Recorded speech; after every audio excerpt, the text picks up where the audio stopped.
Making his second straight run for the White House, Texas Congressman Ron Paul's dire economic message has stayed consistent.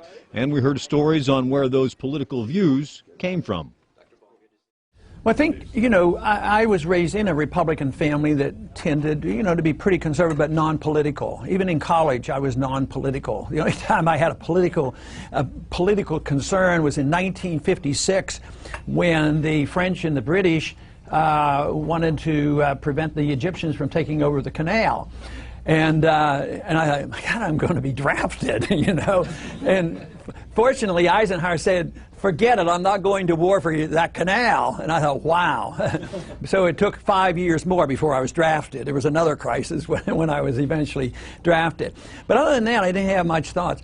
Seems funny to say about someone who has served 12 terms in Congress, but at the dinner table, Ron Paul admits he started out a bit reluctant to serve, especially in the military. Well, I wasn't all that anxious to go, but I ended up staying. I stayed for 5 years, and I made the best of it. But I tell the story that when I got my draft notice during the Cuban crisis, the draft notice says you're drafted, you're going to be a buck private in the Army.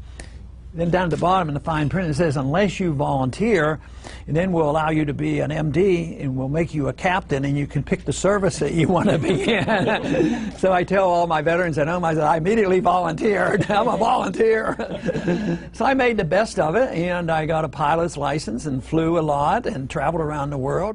And one of Paul's most vivid memories of the military is also a great story.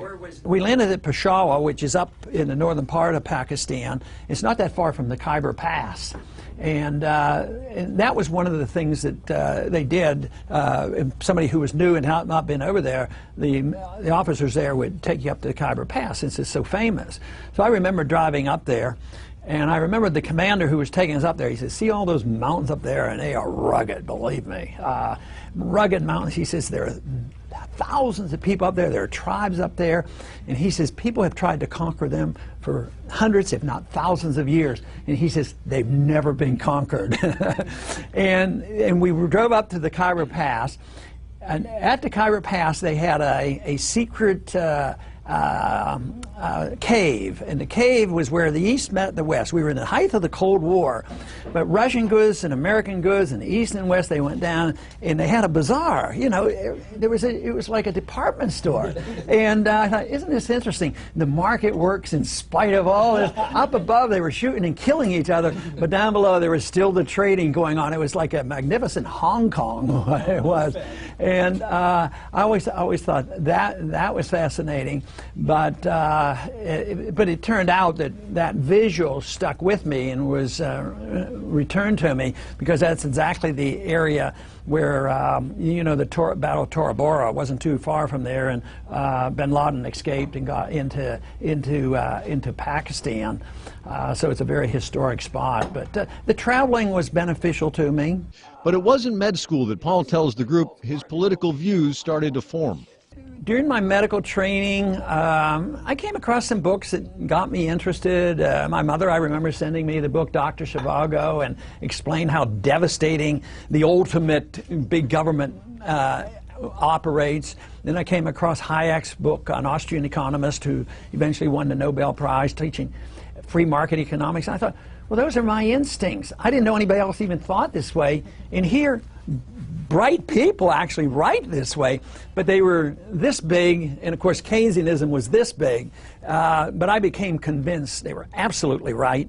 Of course, during it all, Paul had a sweetheart who just happened to be a leap year baby. My wife and I had our first date when she had her 4th birthday, real birthday. She was born on February 29th. So when she was 16, she had a birthday where she got to invite somebody. She invited me, and I accepted. So she was in high school and I was in high school, and she went to a different college and I went to a different college, but then we got married in my last year in college. And I always say, actually I did essentially pay my way through college, but I tell people she worked my way through medical school. And while he would go on to deliver thousands of babies, Paul explains his career in politics basically happened by accident. I kept reading and studying and convinced that we were on the wrong track.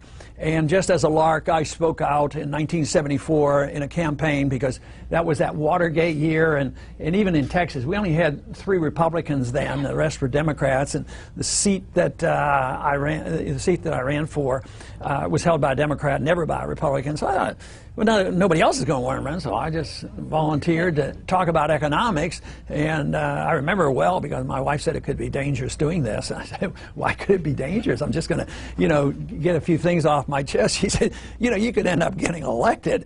But I assured her that with these views of challenging the status quo and the current system, that no, there's no way people would be interested. She said, no.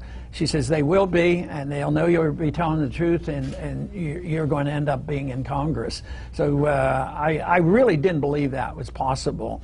And then afterwards, I actually thought, well, if I vote my convictions and my oath of office, that would make it automatic. I couldn't get reelected, because it turned out that I had voted by myself more times than everybody else put together for 20 years, because I thought both parties were endorsing the same foreign policy, same monetary policy, the same entitlement system. The rhetoric was different, but it was doing the same thing, so I was very independent-minded. But to my surprise, they kept re-electing me, and today I'm even more pleased than ever that there's a lot more people looking at what our founders gave us, and that we were on the right track at one time, and the American people now know we're on the wrong track, and they're looking for answers.